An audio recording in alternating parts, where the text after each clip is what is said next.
that even mean, Bowers game for me?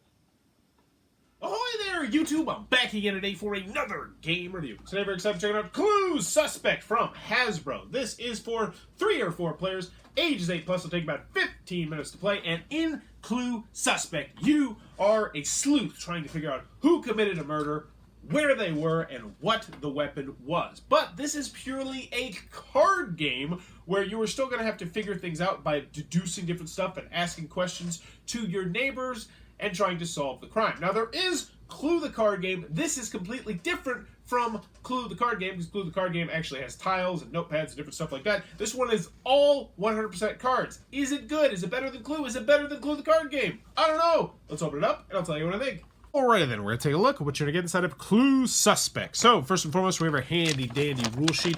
It is one large page, double-sided, full color, full of pictures, illustrations, examples. It's actually exceptionally well done. So, huge thumbs up on the rule booklet. It also should have you up and running in no time at all. So, in Clue Suspect, this is your typical game of Clue. At the beginning of the game, you're going to have a suspect, you're going to have a location, and you are going to have a weapon that will be hidden from everyone. They're going to be put underneath this card, and you have to try to be the first person to figure all of those out. If you do, you win the game. If you do not, and you guess incorrectly, you lose the game, and you are out of the game, and someone else is going to win.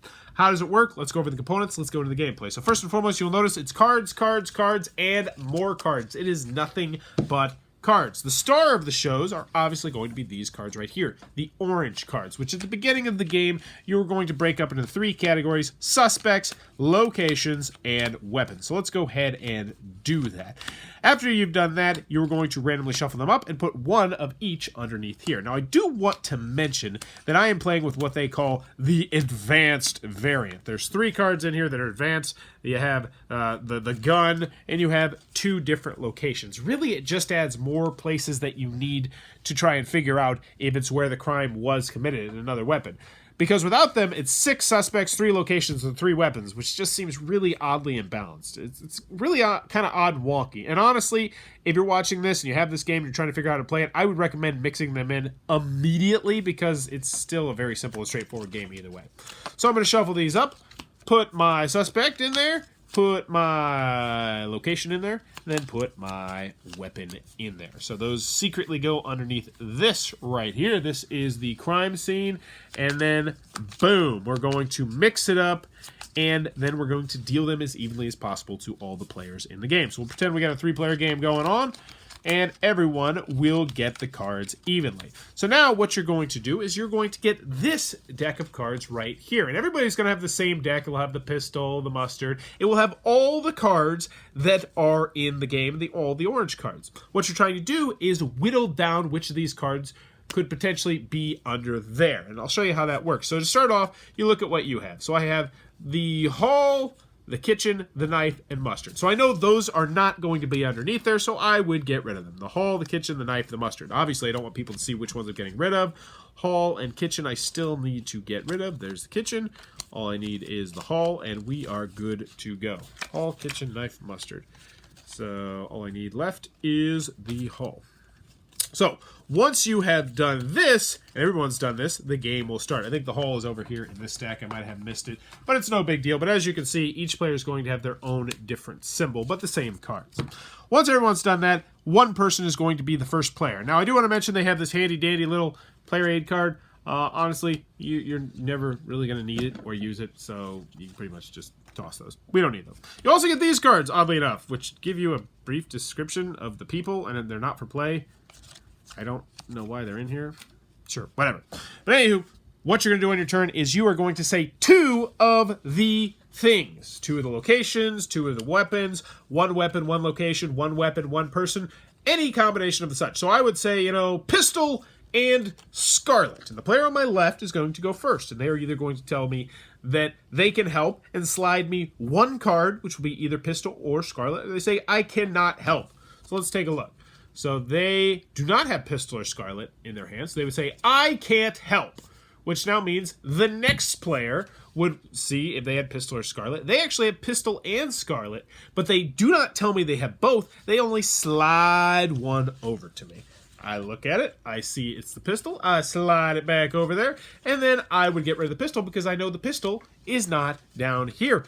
And there you go. That's what you're going to do. You're going to rinse, wash, repeat. The next player would say 2 to this person over here, and then the next player would say 2 to me, and then you're going to keep doing that until eventually someone thinks they can solve the crime. At that point, as your action, so as your turn, you're going to say, I am ready to accuse.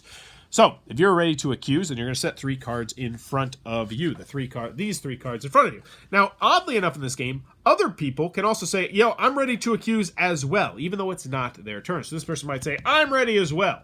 Because if I get this wrong, this person now has the opportunity to put down their cards and guess as well. They have to. Whoever is the first person to get it right will be the winner of the game. And so in this case, it was green, dining room, and rope. And there you go. That's the whole game. That, in a nutshell, is how you're going to play Clue Suspect. Alright then, Clue Suspect from Hasbro. What are my final thoughts? Let's go with the pros, let's go with the cons. First, on the con side, this is a very light, simple, quick game, which will be a turn-off to some people. 3 to 4 players, also very restrictive player count. A lot of wasted space in this game as well. You have all these cards. Why do you need these cards? You don't really need these cards. I don't even know why they're included. Completely random. There's 4 cards that come with the game that just say discard, so you just throw them away.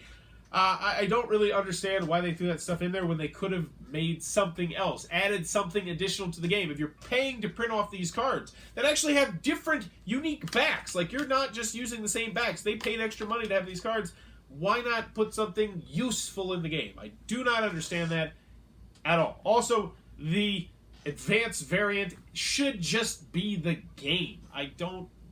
Just put them in there. Trust me. Also, I wasn't sure why there's 6 and 3 and 3. It just felt like there was...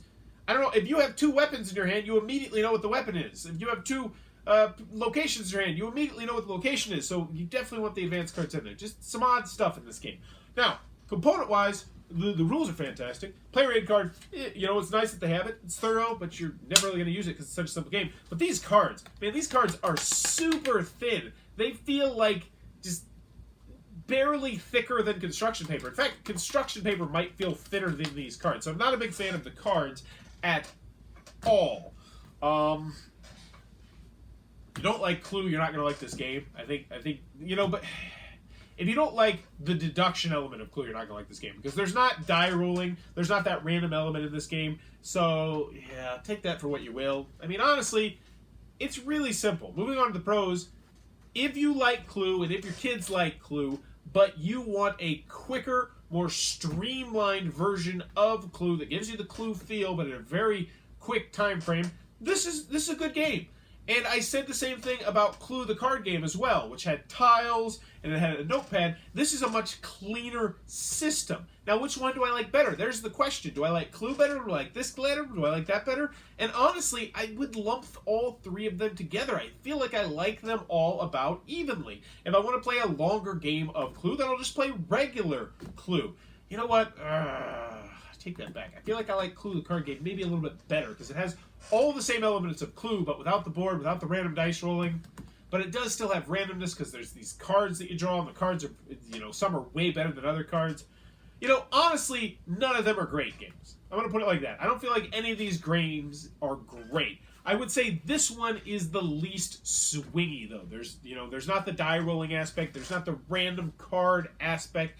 And so for that aspect, because I don't want to play with these cards that are incredibly random, I think this might be my favorite version of Clue. But that being said, I like all 3 different versions. I don't think they're great, but I think they're good. I think they're okay, especially for being mass market stuff. But what do I like about this game? Let's talk about that. So first and foremost, very simple game. Easy to learn. Easy to teach. Very streamlined. Rules are very well done.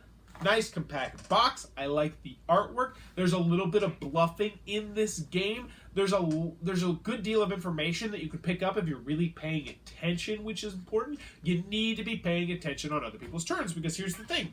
Somebody makes an accusation. Let's say they say green mustard, and you have mustard in your hand, and the person next to you slides them a card. You now know green is in fact not the murderer. And there's little things like that, which if you're an adult gamer, you're like, well, duh. Yeah, of course I would figure that out. But as a kid, if you're playing with 8, 9, 10-year-olds, which I did in my class, that's big. And I love when I see those kids be like, wait a second. And that you can just kind of see like the light bulb go off in their head, and they're looking at their cars, and they're like, and they're just like, and they just look so proud of themselves. And as a parent, I can't wait to see my kids have those moments. And if you have kids that are that age, I think you will enjoy seeing those moments in this game. It's quick enough that you're not going to hate it. And in the end, I like Clue Suspect. I think it is an okay to good mass market game. I'm going to be keeping it in my shelf to play with the kids because it is so quick. I wish they would have used all these extra stupid components and, you know, actually put in maybe like an extra card or something like that. But in the end, I like Clue Suspect, the card game. I think it is okay to good. I can recommend it if you find it at a thrift shop and you have kids age, I'd say 7 to 14 years old. I think they are going to enjoy it, even though I eventually think they will outgrow it. I would not play this with adults. I wouldn't play this as a game night filler game or anything like that.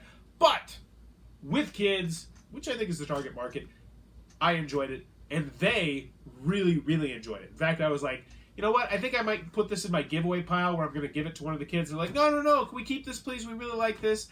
And when we did play it, it was the kind of game where it's so quick, it's like they immediately played it. Like, can we play it again? It's like, can we play it again? So, Clue Suspect, I thought it was okay to good. Kids, though, thought it was good to great. So, you got kids, definitely one you might want to check out if you can find it on the cheap. There's Clue Suspect from Parker Brothers. Wait, I thought it says Hasbro. It says Parker Brothers on one side, Hasbro on the other side. What? Cats making love with dogs. So confusing. I don't know what's going on. Let me know in the comments below. Though, privacy. Ooh, this is a good one. I actually had, So let's talk about this. I was at Walmart the other day, buying these little mini screwdrivers to fix my son's watch.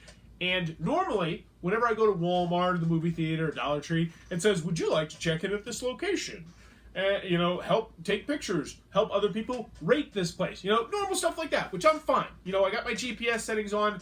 I expect that sort of thing. But I was talking to my buddy, and I was like, you think this will work for his watch? He's like, I don't know. If it doesn't, you can just return it. And I kid you not, less than a minute later, we're walking down another aisle, looked down at my phone, and it's like, would you like to know more about the return policy at your Walmart? And I was like, what? And it's just like, it's weird, it's freaky. Does that freak you out, or does it not? For me personally, it does, but at the same time, I like it because it's convenience. And I don't mind that the government / Mark Zuckerberg / the Koch brothers or other billionaires are spying on me at all moments if it makes my life more convenient because I don't have these huge dark secrets. I'm not murdering people in my basement. So it doesn't bug me that much. But does it bug you? Let me know in the comments below. And as always, thanks for your time, YouTube.